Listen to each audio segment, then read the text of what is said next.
Les évêques nous parlent. Les évêques nous parlent. Lecture du message des évêques lors de leur 30e assemblée plénière faite par l'abbé Michel Ange Bengon Otunga.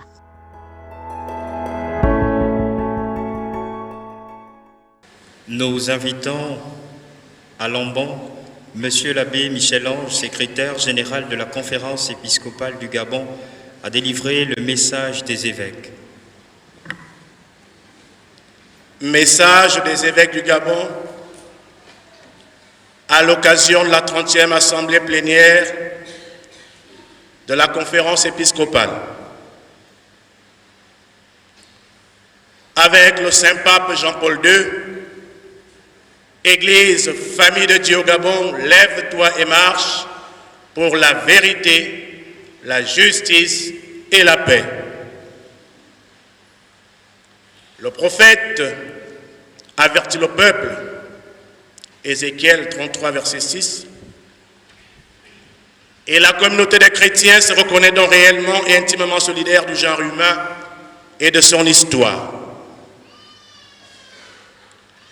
L'élection présidentielle prévue cette année au Gabon approche inexorablement. La situation sociopolitique dans notre pays présente quant à elle des signes d'inquiétude et quelques espoirs. Notre analyse révèle des nuages à l'horizon, les mêmes causes produisant les mêmes effets. Le climat politique actuel se caractérise sur le plan social par une mauvaise répartition des richesses, un taux de chômage relativement élevé, surtout des jeunes. Le réseau routier demeure impraticable dans plusieurs zones. On déplore encore des détournements au détriment des projets de développement. Par conséquent, le tissu économique local reste faible. La politique de l'habitat ne répond que fort peu aux attentes de la population. Par ailleurs, la pression fiscale galopante n'aide ni les opérateurs économiques ni les ménages. Sur le plan politique, l'essoufflement du modèle hérité de la Conférence nationale de 1990 a conduit à un multipartisme inopérant, se traduisant par des débats non équilibrés entre majorité et opposition, la guerre des égos, des dialogues qui mettent en avant des intérêts personnels. Les conséquences de ce climat sociopolitique sont nombreuses.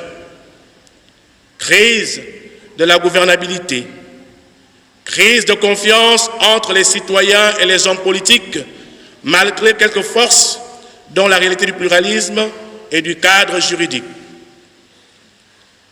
L'Église catholique, qui, en raison de sa charge et de sa compétence, ne se confond d'aucune manière avec la communauté politique et n'est liée à aucun système politique, est à la fois le signe et la sauvegarde du caractère transcendant de la personne humaine. Une telle affirmation est non seulement une interdiction d'intervenir directement dans les affaires politiques d'une nation, mais aussi la reconnaissance de l'obligation religieuse de porter un jugement moral, même en des matières qui touchent le domaine politique, quand les droits fondamentaux de la personne ou le salut des âmes l'exigent. Lorsque l'Église s'occupe du développement des peuples, elle ne peut être accusée d'outrepasser son propre domaine de compétence et encore moins le mandat reçu du Seigneur. Au fond, les joies et les espoirs, les tristesses et les angoisses des hommes de ce temps, des pauvres surtout, et de tous ceux qui souffrent, sont aussi les joies et les espoirs, les tristesses et les angoisses des disciples du Christ. L'Église a ainsi la juste obligation de prêcher la foi avec une authentique liberté, enseigner sa doctrine sociale, accomplir sans entrave sa mission parmi les hommes, en utilisant tous les moyens conformément à l'Évangile et en harmonie avec le bien de tous, selon la diversité des temps et des situations. Elle a une mission de vérité à remplir, une mission impérative. Sa doctrine sociale est un aspect particulier de cette annonce. C'est un service rendu à la vérité qui libère.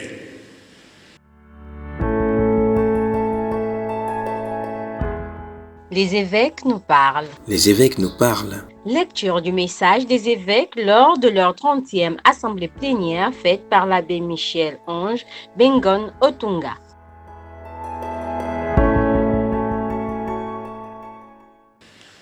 Avec le Saint-Pape Jean-Paul II, Église, famille de Dieu au Gabon, lève-toi et marche pour la vérité, la justice et la paix. Si le Seigneur ne bâtit la maison, en vain peinent les bâtisseurs. Psaume 127, verset 1. L'engagement pour le Seigneur Jésus-Christ est un trésor précieux confié aux évêques, aux prêtres, aux diacres, aux personnes consacrées, aux catéchistes et aux laïcs. Cette mission nous porte à approfondir la vocation chrétienne. Elle nous invite à vivre au nom de Jésus la réconciliation entre les personnes et les communautés et à promouvoir pour tous la paix et la justice dans la vérité. La foi est la garantie des biens que l'on espère, la preuve des réalités que l'on ne voit pas. Hébreux chapitre 11, verset 1. L'homme est pétri par son passé, mais il vit et chemine aujourd'hui en regardant vers l'avenir. Conscient de notre parcours, nous réaffirmons qu'il est possible de trouver des chemins d'espérance en instaurant un dialogue entre les membres des composantes religieuses, sociales, politiques, économiques, culturelles et scientifiques. Il nous faudra alors retrouver et promouvoir une conception de la personne et de son rapport à la réalité fondée sur un renouveau spirituel profond. Nous entendons rappeler à tous qu'ils sont sœurs et frères, enfants de la même terre, et qu'ils ont tous le devoir de rechercher en toutes choses ce qui contribue à édifier la fraternité, la paix et la justice. Dans le dessein de Dieu, l'Église est le mystère de la communication de l'amour, l'amour de Dieu à l'humanité, le signe et l'instrument de la communion de la famille humaine avec Dieu lui-même et de la communion entre les hommes et avec toute la création. À l'exemple du Christ, nous ne serons fidèles à cette mission qu'en effectuant une conversion continue vers le Père, source de toute vraie vie, l'unique capable de nous délivrer du mal, de toute tentation et de nous maintenir dans son esprit au sein même du combat contre les forces du mal. Avec le Saint-Pape Jean-Paul II, Église, famille de Dieu au Gabon, lève-toi et marche pour la vérité, la justice et la paix. Aux chrétiens du Gabon, l'engagement, la participation et la charité politique. Voici, je fais l'univers nouveau. Apocalypse 21, verset 5. Nouveaux évêques, appelons tous les chrétiens à un engagement social et politique pour la vérité, la justice et la paix. Nous vous invitons à faire preuve de solidarité durant les prochaines élections. Une solidarité que Saint Jean-Paul II situe dans l'engagement quotidien comme détermination ferme et persévérante à œuvrer pour le bien personnel et collectif. La solidarité n'est pas un sentiment de compassion vague ou d'attendrissement superficiel pour les maux subis par tant de personnes proches ou lointaines. Au contraire, c'est la détermination ferme et persévérante de travailler pour le bien commun, c'est-à-dire pour le bien de tous et de chacun, parce que tous, nous sommes vraiment responsables de tous. Cela nous donne l'occasion de rappeler que l'Église au Gabon s'est engagée devant l'État gabonais à œuvrer ensemble pour le bien-être spirituel et matériel de l'homme, comme en faveur de la promotion du bien commun, qui n'est rien d'autre que prendre soin et se servir de l'ensemble des institutions qui structurent juridiquement, civilement la vie sociale, qui prend ainsi forme de la police, dont la charité. En effet, ces deux termes, charité et politique, ne sont plus à opposer, mais associés pour le plus grand bien de tous, comme le rappelait le pape Pie XI. Le domaine de la politique est le champ de la plus vaste charité, la charité politique.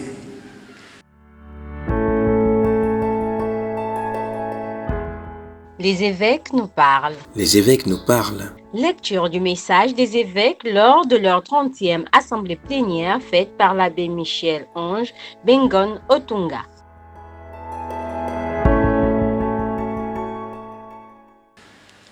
La vie politique et sociale, qui doit permettre de vivre ensemble, ne peut être désertée par les chrétiens. Elle ne peut faire l'économie de la charité à l'égard d'autrui et le souci des autres. Il est souhaitable que les chrétiens s'impliquent davantage dans la vie politique en gardant leur identité de celle de la terre et lumière du monde. Pétris de l'évangile et de la doctrine sociale de l'Église, les chrétiens doivent passer de l'initiative individuelle à l'action collective. Savoir relever le défi du pouvoir, car il y va de la transformation des conditions de vie de tous. Le Saint Concile réitère cet appel pressant et urgent aux chrétiens, citoyens de l'une et de l'autre cité, à remplir avec zèle et fidélité leurs tâches en se laissant conduire par l'esprit de l'Évangile. Aucune élection ne ressemble à une autre. Toute nouvelle élection est une opportunité à saisir. C'est pourquoi nous vous invitons à vous inscrire sur la liste électorale et à les voter. Aux hommes politiques, pour une saine et bonne politique. Dans sa lettre encyclique Fratelli Tutti, le pape François freine les chemins de la politique authentique au service du bien commun et permettant le développement de tous. Réaffirmant solennellement la noblesse de la pratique politique, le Saint-Père espère et croit en la possibilité d'une scène politique capable de réformer, de coordonner et de doter nos institutions de pratiques idoines repoussant les inerties vicieuses.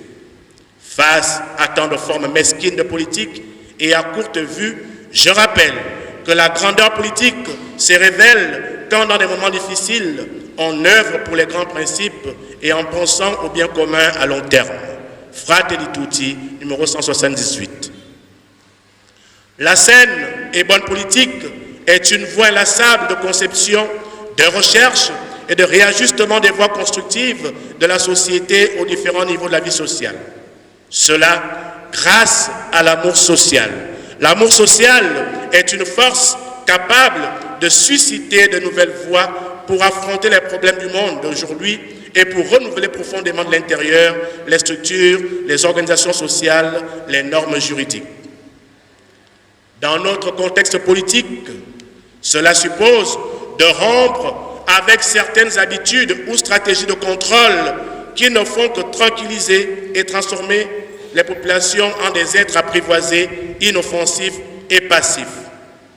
En effet, le dirigeant politique est un homme d'action, un constructeur porteur de grands objectifs, doté d'une vision large, réaliste et pragmatique qui va même au-delà de son propre pays. Les préoccupations majeures d'un homme politique ne devraient pas être uniquement celles de son intérêt personnel, de sa famille, de son village, de son parti politique, de sa province ou de son ethnie. Il doit lutter contre les crimes rituels et favoriser les mécanismes de solidarité, surtout envers les plus démunis. En 1991, notre conférence épiscopale l'avait déjà souligné. Nous devons tous mobiliser nos forces de vie pour construire une société nouvelle. Les prochaines élections constituent l'une des étapes décisives de cette construction.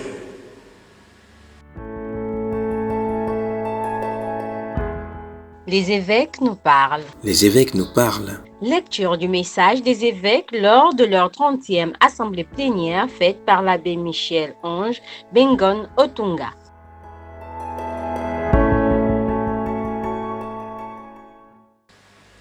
Aux jeunes, notre pays a besoin d'une jeunesse consciente et courageuse. L'Église a toujours vu dans la jeunesse le présent et l'avenir de l'humanité.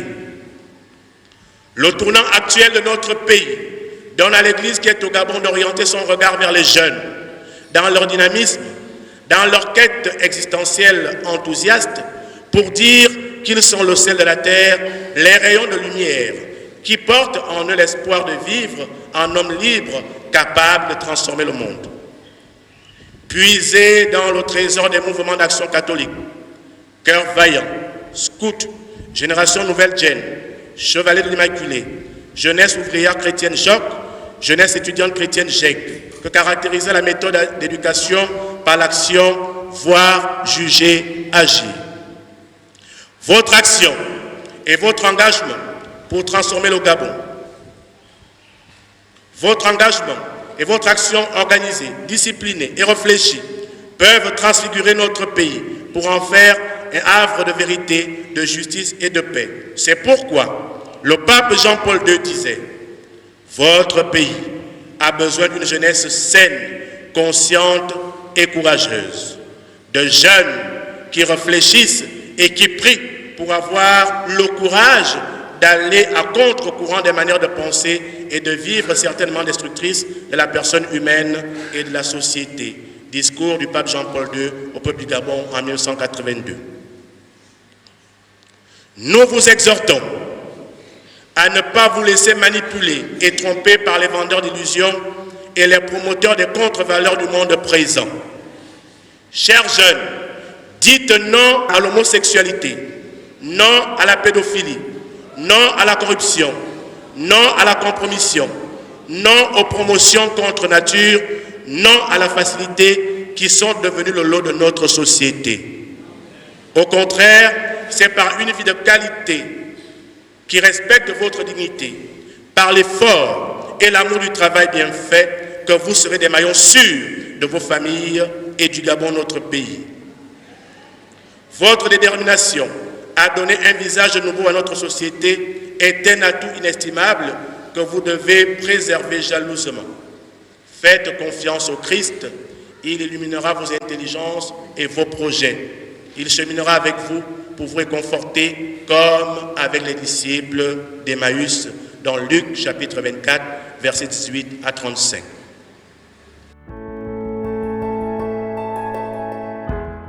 Les évêques nous parlent. Les évêques nous parlent. Lecture du message des évêques lors de leur 30e assemblée plénière faite par l'abbé Michel Ange Bengon Otunga.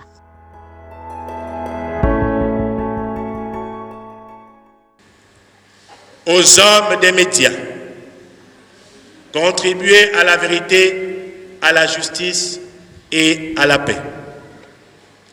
Le Concile Vatican II reconnaît dans les médias l'une des merveilleuses découvertes techniques inspirées par Dieu et souligne le bien immense que l'on tire de leur usage. Ils rendent de grands services au genre humain et contribuent d'une manière efficace au délassement et à la culture de l'esprit, ainsi qu'à l'extension et à l'affermissement du règne de Dieu. À l'approche des élections dans notre pays, nous exhortons les communicateurs à respecter la norme éthique. Que la communication soit véridique, complète, honnête et convenable. Que l'accès aux médias soit équitable.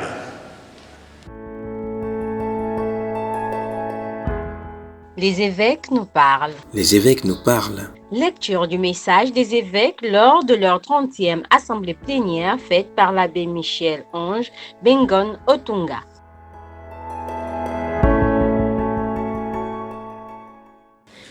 Chers fidèles laïcs, acteurs politiques, hommes et femmes de bonne volonté, une des tâches de l'Église consiste à former des consciences droites et réceptives aux exigences de la justice pour que grandissent des hommes et des femmes soucieux et capables de réaliser un ordre juste social par leur conduite responsable. Nous, évêques, sommes disponibles pour vous écouter et explorer de nouveaux sentiers, pour vous accompagner et soutenir jusqu'au bout comme pasteur. Vous offrir la formation spirituelle et morale dont vous avez besoin pour vivre la politique comme un véritable champ d'évangélisation. Avec le Saint-Pape Jean-Paul II, Église, famille de Dieu au Gabon, lève-toi et marche pour la vérité, la justice et la paix. Pour des élections transparentes et paisibles. Les élections constituent un lieu d'expression du choix politique d'un peuple et sont un signe de la légitimité pour l'exercice du pouvoir. Elles sont le moment privilégié pour un débat politique public sain et serein, caractérisé par le respect des différentes opinions et des différents groupes politiques. Favoriser un bon déroulement des élections suscitera et encouragera une participation réelle et active des citoyens à la vie politique et sociale. Le non-respect de la Constitution nationale, de la loi ou du verdict des urnes, là où des élections étaient libres, équitables et transparentes, manifesterait une défaillance grave dans la gouvernance et signifierait un manque de compétences dans la gestion de la chose publique. Vu les attentes qui se cristallisent autour de l'élection présidentielle 2023 et les enjeux pour le futur de notre nation, nous, évêques du Gabon, demandons le respect du vote des citoyens. Nous invitons les populations à la vigilance durant les différentes campagnes électorales. La sécurisation des opérations de dépouillement, la transparence et l'annonce des résultats sont un enjeu majeur. Il importe à cet effet de prévenir les contestations et les violences sous toute forme après les élections. La vie humaine est précieuse. Aucune élection ne doit occasionner des blessés ou des morts. Un mort est un mort de trop.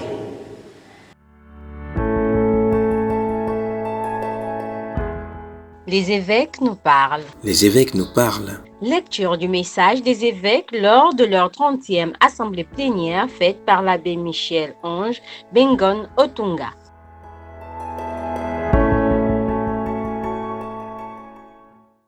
Appel à la conversion et à la prière. Convertissez-vous et croyez à la bonne nouvelle. Marc chapitre 1 verset 15. Dans quelques semaines, avec la célébration du mercredi des cendres, nous commencerons le temps de carême, temps de conversion. Après la proclamation de la parole de Dieu, quand les cendres seront imposées sur nos fronts, rappelons-nous que seul Dieu peut nous aider à mettre chaque chose à sa place dans notre vie et à reconnaître en toute personne la dignité de son image en elle. Le Christ est au milieu de nous et son esprit est à l'œuvre. Il est notre sauveur, la bonne nouvelle. Et il nous dit, sans moi, vous ne pouvez rien faire. Jean chapitre 15, verset 1. Que durant ce carême, nous puissions réellement nous réconcilier avec nous-mêmes, avec nos frères et sœurs et avec Dieu qui nous attend dans le sacrement de la réconciliation. Si un royaume est divisé contre lui-même, ce royaume ne peut pas tenir. Si les gens d'une même maison se divisent entre eux, ces gens ne pourront pas tenir. Marc chapitre 3, versets 24 à 25. La prière est la respiration du chrétien. Saint Paul ne nous dit pas de prier sans cesse. Nous vous invitons à ruminer la parole de Dieu, à la laisser labourer et illuminer vos cœurs. Que plus jamais la lumière du Christ ne soit cachée sous le boisseau, mais qu'elle éclaire tous nos milieux de vie. Qu'elle soit au cœur de la prière personnelle, de la prière en famille et en communauté, ecclésiale vivant de base. Que l'Eucharistie quotidienne ou dominicale ne soit pas une routine, mais une rencontre vivante avec le ressuscité qui nous dit « N'ayez pas peur, j'ai vaincu le monde ». Jean chapitre 16, verset 33. Participez à chaque Eucharistie avec une intention particulière pour la vérité, la justice et la paix dans notre pays. Que la Vierge Marie, Notre-Dame du Gabon, intercède et veille sur le Gabon et tous ses habitants. Fête à Libreville, le 29 janvier 2023, les évêques du Gabon.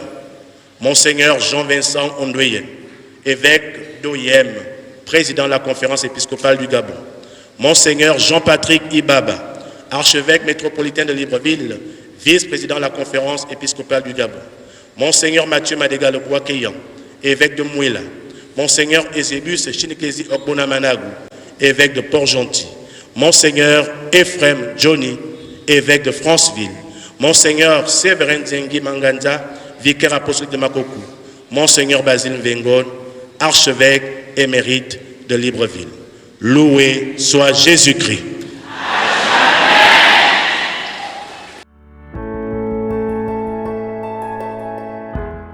Les évêques nous parlent. Les évêques nous parlent. Lecture du message des évêques lors de leur 30e assemblée plénière faite par l'abbé Michel-Ange Bengon Otunga.